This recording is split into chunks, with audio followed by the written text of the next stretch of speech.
Hi you guys, welcome back to another video on my channel, or if it happens to be your first time, welcome to my channel. I am so excited because today I'm launching a new series on my channel and this is the first episode. So this series is basically my way of bringing back sit down videos onto my YouTube channel and just what I miss talking to you guys about. So it's kind of inspired by my old podcast, which I had a few years ago. And recently I have been getting a lot of comments like, would you ever do it again? Would you ever bring it back? I miss it. And that kind of inspired me to think of how I could talk about vulnerable, deep, relatable topics and things in life that we just all go through. And I just love opening up about stuff like that. And I feel like there has been something missing the past few years since I decided to end my podcast in audio form. So crack a drink with me because y'all know I love to yap and I have a feeling these are going to be kind of long videos. When are mine not? Today I'm having an orange cream poppy. This is like one of my top 2 current favorite flavors. Let's have a sip first before I keep yapping. So I want these to kind of feel like a podcast, hence why I have the big microphone out today. But I also want these to feel super casual and kind of vulnerable and just like you're sitting down having like a deep conversation with a friend that you really needed. So with that being said, I'm also launching this series as a little bit of a bonus on my Patreon. Nothing for YouTube is changing. You guys will have these episodes all on YouTube. But for anyone that might want to have a little extra perks, on my Patreon in my cheapest tier, which is $3 a month, you're gonna get access to all of these episodes a day early. They're gonna be posted on Patreon. They will always be ad-free. So on YouTube, of course, I have ads in all my videos. That's how I make a living. But on Patreon, there are absolutely no ads. So if that's something that interests you in listening to these, and I'm gonna let my patrons help pick the video topics. So they actually voted on this topic for this first episode. So you're gonna get to choose what I talk about next and have a say in that. And I'm also gonna let patrons be able to ask questions for the particular video topics that I do. I thought that would be fun to just give my patrons a little extra something for this series. So if you have been thinking about becoming a patron, I feel like it's the perfect time. I'll go ahead and link it down below. And again, it's just my lowest price tier that will give you access to everything that I just mentioned. So today I wanted to open up about my biggest mistakes that I've made in my life. We're just really getting into it, you guys. We're hitting it strong with just like the vulnerability and honestly like exposing myself in a way. But I've found over the years that exposing myself or just sharing things that I've maybe found were embarrassing or things that I've struggled with that maybe I haven't wanted to open up about.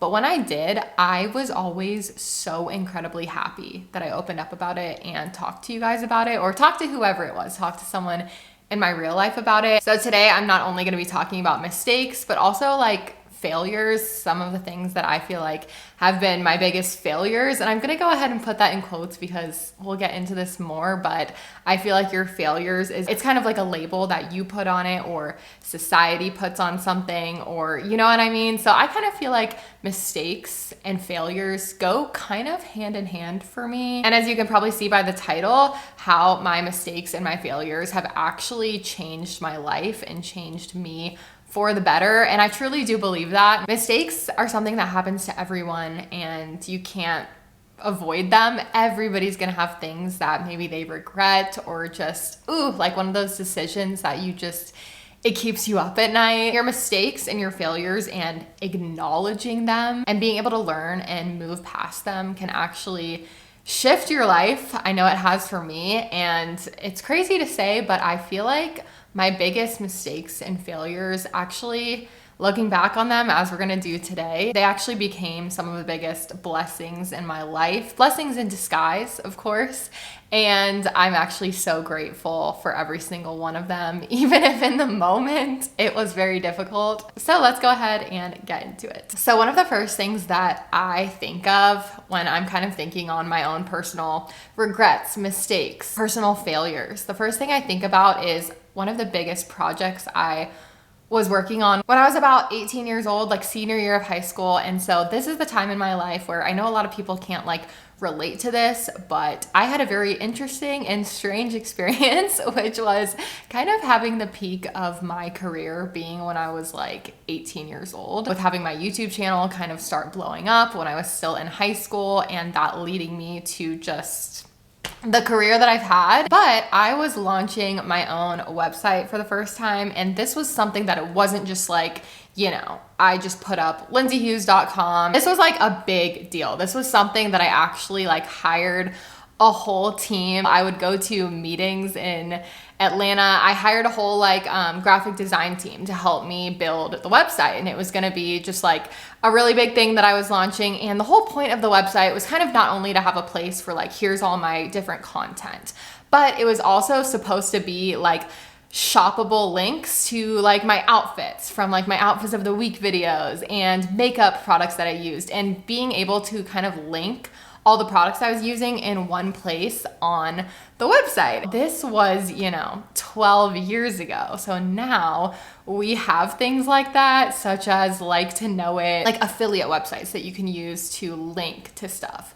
But back at this time, I'm not gonna say it didn't exist yet, but it wasn't really, I didn't know about anything like that. And so I ended up like spending, oh my gosh, I spent so much time, like months of going to these meetings and planning this website. I had a photo shoot for it. I spent, I'm gonna be completely honest with you guys, at the time, I spent $30,000 on it, which I know is crazy. Like that is just absurd, but I share that just so you can see kind of the magnitude that I'm talking about and how dedicated I was at the time to this. To make a long story short, it ended up not really working out how I thought it was gonna play out. And if I remember correctly, that's just because of what I just explained, which was just like, there wasn't these ways at the time to be able to link everything in like a really easy way and just link it on my website. And I don't know why I didn't really realize that until it was like time to start posting on the website, you know, like time to start actually like linking my stuff. Like, of course I launched it and I feel like everyone was like really excited. I was really excited. Nothing went wrong there. But where it kind of went wrong was once I started encountering any like issues, like, oh wait, I actually can't like link to everything in this video. I was just really frustrated that it didn't end up being what I wanted it to be. A landing page to link and share everything that I used and talked about in my videos. And at that time, once again, over 10 years ago, you couldn't really do that in that way. And we just needed a few more years to figure out like things like to Know It and all of the other ways that you can obviously do that now. And there probably would have been ways around it at the time, but I think I was just so like frustrated initially with it that I just completely gave up. I posted maybe a handful of times. If I had to guess, I probably posted like 5 times on the website. But I just got so frustrated at the time that I was just like, all right, on to the next. At that time in my life, I was really busy with other things and I kind of just felt like, well, whatever, it wasn't what I wanted it to be. And I didn't even take the time to like work on it or try to address anything or make it something different. I just gave up like at the first sign of a challenge. And I feel like that's so strange because I don't think I would ever do that nowadays. I just completely gave it up. I never posted on there again. I don't even think I ever talked about it again. It was one of those things that was like a blip in time. I think I was just embarrassed that it didn't end up being like what I said it was gonna be and what I wanted it to be. And I was just like, all right, let's just like never talk about this again and we'll try something else. And that's okay, but also such a waste of time, money, and resources. Honestly, like all the people that worked on it, of course they got paid, but you know what I mean? It was just like, why did I do that? I definitely would go about things differently if I had that experience again. I think it kind of leads to many lessons, but one of the biggest ones from me is just like, if you're gonna invest that much energy, passion into something, do everything in your power to try and make it work. I literally did nothing and I just gave up. All right, we're about to get real, y'all. I haven't talked about this in years, but it absolutely had to be in this video. All right, let's just say it out loud. I reached a point in my YouTube career where I reached 1 million subscribers on this channel. And then within about, I think like about 2 years, I lost it. I went under that number, which, you know, just saying that out loud is still a difficult thing for me, even though this whole thing happened almost 10 years ago. but it's still something that affects me, and it's still just something that I don't really know how to deal with. Having such like a public embarrassing thing happen like that, it's not something you're ever prepared for. It's not something you ever think would happen to you. And it's also such a weird thing because even me just saying it right now, I'm like, nobody can relate to this experience because I genuinely feel like I don't know if this has ever happened to anyone else. And there was nothing I could really do about it, which I think was the hardest part for me, is I wanted so desperately to just be like, I don't want to, you know, once I like realized I was like decreasing in subscribers and I was going to kind of go under 1 million subscribers, and I literally got a plaque from YouTube in the mail. I still have it. It sits in my garage and I haven't had it up on the walls since 2017. I have a huge like silver play button from YouTube that says congrats on 1 million subscribers, and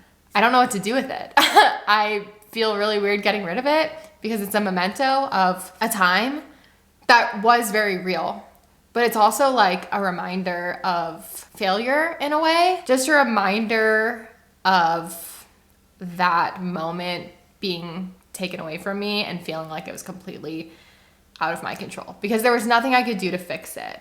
Back at that time when I was like going under and had gone under whatever that amount, which is not the end of the world, me like saying that, but let's just say like at one point, you know, my subscribers were only increasing.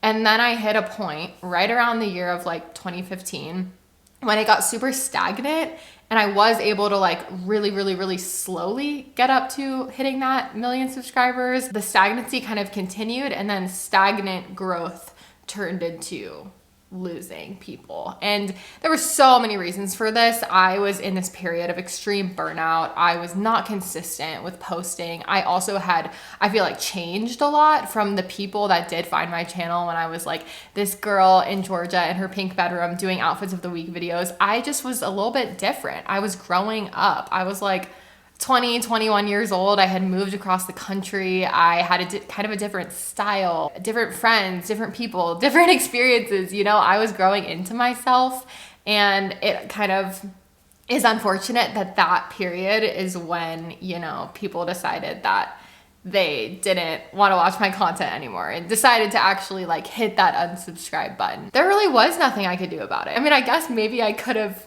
moved back home to my parents' house and made those exact same type of videos, tried to look the same and seen if that would have done something. But honestly, I have to tell you, I don't think it would have, because in my inner self, I was growing up, I was evolving, I was a different person, and I didn't connect with, or, you know, those people didn't connect with me anymore. And that's completely okay. I think it just is hard that it was kind of like a public thing. This is something that still comes up because being a YouTuber and telling people that this is what you do full time, people ask you, how many subscribers do you have? And so the number is always changing. So I have to remember in my head, like a few years ago, oh, I have 900,000. Now, oh, I have like 800,000 something. And normalizing losing followers, that's something that no one talks about. People make plenty of videos about how to increase your views, grow your YouTube channel, whatever it is, grow your social media, but nobody talks about losing followers. Nobody talks about being a content creator and getting to this point of this, like hitting this huge point, and then whatever it is, something in life shifts, you change, or you get another job and you're not uploading as much and people fall off and you actually are losing subscribers, and nobody talks about it. And it's actually very normal. So I was actually considering doing one of these future episodes talking about losing followers and normalizing losing followers. And maybe I could even relate that into something that people that don't, you know, rely on numbers for their careers could relate to. So let me know if you guys would want an episode on that, or maybe it's a little too niche and we'll just keep it at what I've spoken about today. I wouldn't call this a mistake. It wasn't something that I actively chose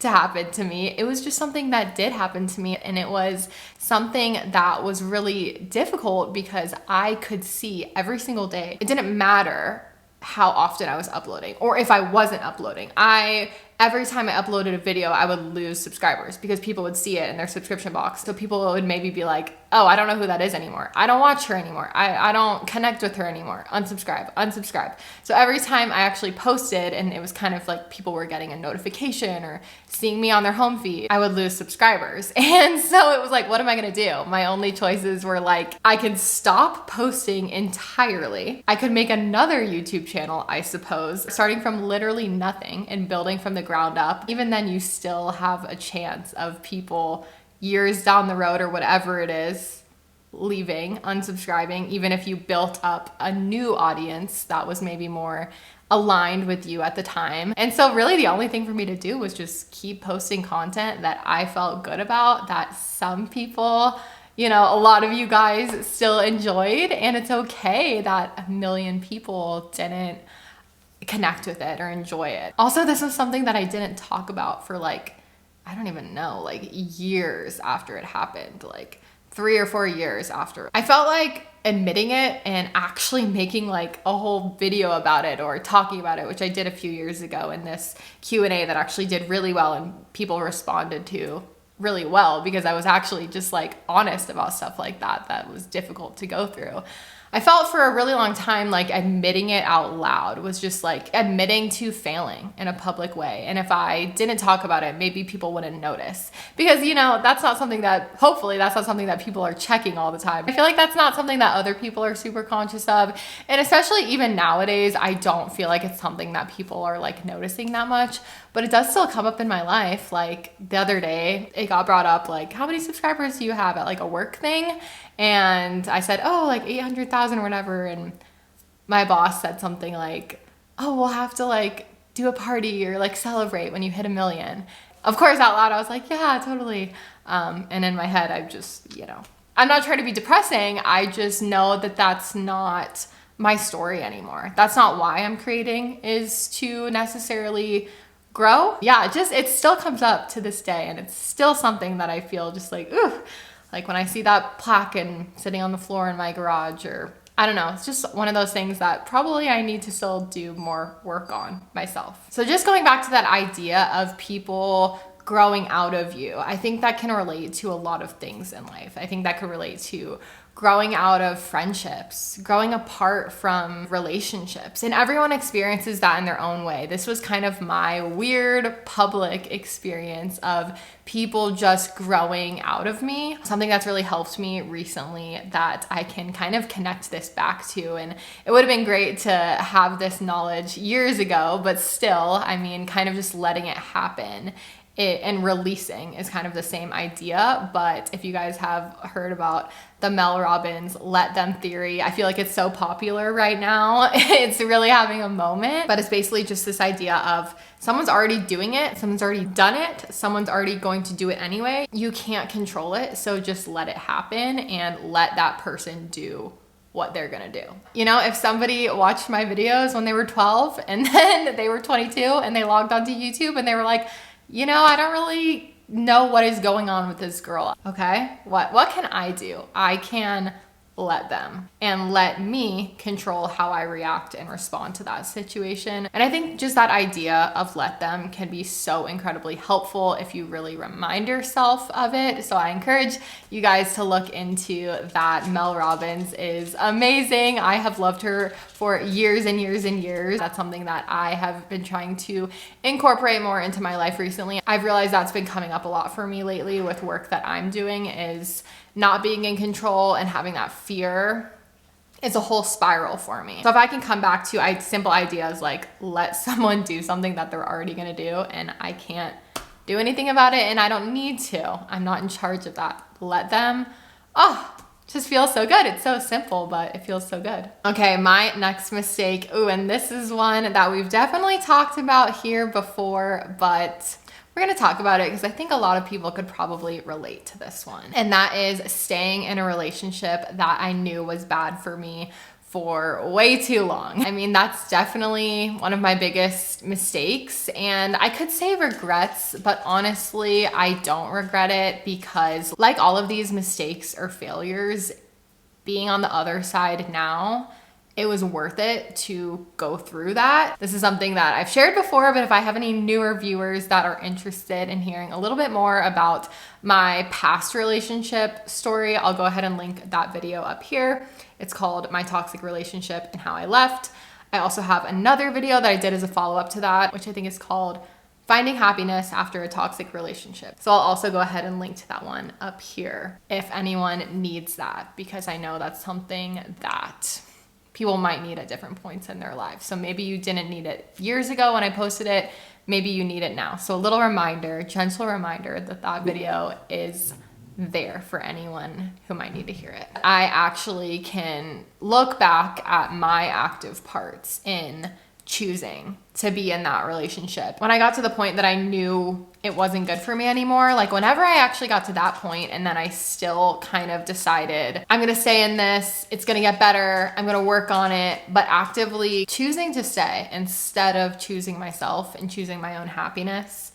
And a lot of self-sabotage just was going on at that time. And I've self-sabotaged so many ways in my life. I think that that's something I also maybe want to talk about in future episodes. I'm not mad at myself for staying as long as I did. Like I said, I'm at a place where I kind of own it. I've just come to terms with the fact that that experience was actually a blessing in disguise. Like I kind of said at the beginning of this video, it ended up changing my life. And that sounds really dramatic, but choosing to end that relationship completely altered my life in a series of decisions that led to each other. One good decision led to the next good decision. One good thing led to the next good thing. And then I could eventually see the other side. And now being completely years removed, I know that I had to go through that. I had to actually meet that person and experience that and have everything connect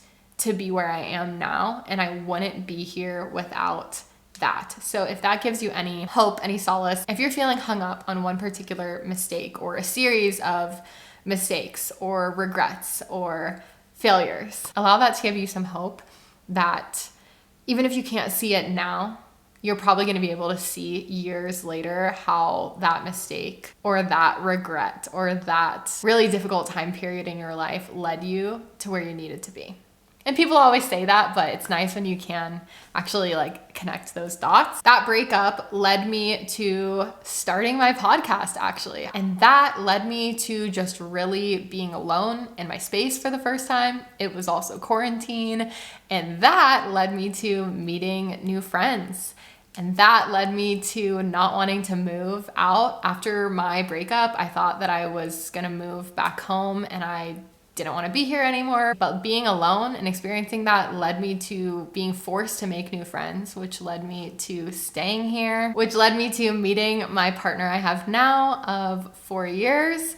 And so many other things. Like if I hadn't had met Jared, I wouldn't have, you know, my second dog that we got together and my job here, which I got in 2022, my part-time job as a professional organizer. I wouldn't have any of that if I hadn't had that relationship, met that person. The relationship had its course. It did what it needed to do to show me everything that was on the other side. I try to remember that if I ever get hung up on why did I stay? And all of those good things that led to each other, that came from patience and that came from trusting myself enough to walk away and finally honoring that decision. And then it's so crazy how life changes once you finally close a certain door. So I just want to say that for anyone else that needed to hear it. And the last mistake I want to talk about, this was more of like a personal failure type thing. And it's not actually a failure, okay? So I just want to kind of preface it with that, but it was just something that at the time, it felt like a failure. And that was moving back home when I was 22. So a very normal thing. Honestly, I'm not saying that this is a mistake or a failure. I'm just saying, like I said, how it kind of felt for me at the time, and almost even how society sometimes can make this seem like moving back home, like living with your parents. You know, it's not something that people are usually like, oh my gosh, I'm so proud of you. That's so awesome. Even if it is like the best thing for you and the right thing for you, I feel like it's more normal now than ever. This was like 8 years ago when I did this. And I was just in this complete transition period in my life. I like to call it my quarter life crisis, which happened right about the age of 22 for me. I definitely feel like I experienced just my like crisis of my 20s in the early 20s rather than, I know a lot of people say like the Saturn return is super difficult right around when you're like 27 to 30-ish. I personally have felt like yes, since I just went through those years. I just turned 30 a couple months ago. I do definitely feel like there was things that I can be like, okay, I guess that was my Saturn return. But I feel like I experienced the kind of quarter life crisis of your 20s that many of us may experience in my early 20s when I was right around this age. So let me know if you want a whole episode on that. I know I did one on my old podcast, but let me know if you want an updated one about my quarter life crisis. At the time, I was moving out of LA and I thought it was going to be temporary. I was not in a good financial place. I was also just kind of in this weird, like I said, transitional period in my life. I was in a new relationship, but it was long distance. And I was also just at a weird place with my career where I was just like pretty uninspired and I didn't really know where I wanted to be, like where I wanted to live or what I wanted to do next. I had been living in LA for about 4 years and I knew that I needed to have a bit of a step back. I was in a really tough place financially. Again, let me know if you guys want me to open up more in episodes about my financial mistakes and all that kind of stuff because I've been thousands of dollars in debt. I have also saved a lot of money. At this time, I was just a mess. I was lost, and honestly, the best thing for me was to go home for a few months. So I got a storage unit. I put all my stuff that I had in LA in storage because I thought I was gonna be moving back. I was like, okay, I'm just gonna move home for like a few months to save money, get my life together, and then I'll be back. So I moved back home. I moved back into the bedroom that so many of you guys know, the pink childhood bedroom. I moved back in with my parents, and it was always kind of like a temporary thing. Of course, they were like, stay as long as you need. But at the time, it did just feel like a personal failure and a setback, and I was kind of embarrassed by it. Just the fact that I had been on my own and always kind of an independent person for my whole life, honestly. And I just felt like that was kind of saying like, I can't afford to have my own apartment right now. I couldn't decide like even just the basic things, like what I wanted to create, what I wanted to do when I woke up every day. Like I was just a total mess for a while there. Moving back home and kind of like being alone. Of course, like I had my parents, but I didn't have that same like circle of friends and the people that I had surrounded myself with before moving away. Obviously, it was like a completely different setting and scenario. And it forced me to feel all of that. It forced me to feel everything that I was going through. It forced me to get my ducks in a row and try to at least make some very short-term plans of what I was gonna do next, because I knew I didn't want to be living at my parents' house just for the, next whatever it was. I think I ended up staying for like 7 months, which really isn't that long. Again, I could have absolutely stayed longer if I wanted to, but just making a plan of what was next. So baby steps. I didn't have to have it all figured out. No one was asking me like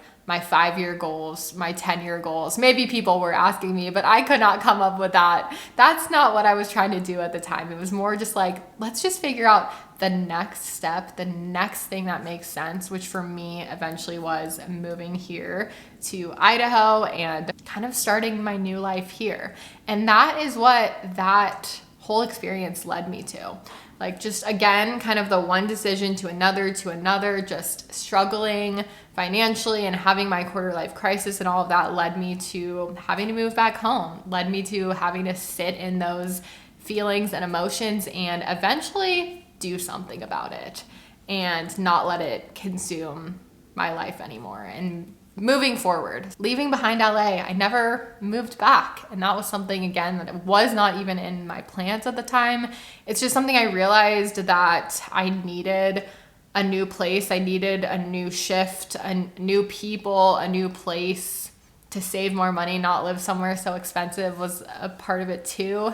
And now I can look back and be so incredibly grateful that I honored myself in saying like, I can't be here anymore. I can't be living in LA anymore and I need to change something. And so of course, it's not a mistake. It's not a regret. It's not a failure because it led me to everything that was to come. And it was a lesson I feel like I had to really experience. So that was a long one, I feel like, but I hope that this was enjoyable, helpful in some way to just hear from some of my experiences and some things that I've personally struggled with. Of course, this is not at all, you guys. I had to narrow it down for this video. Of course, I can't tell you every mistake. I've made some big ones. We all have. I think what I more wanted to share today is owning your mistakes and moving on from them, how to accept them, own them, and move on from them. Even just addressing it.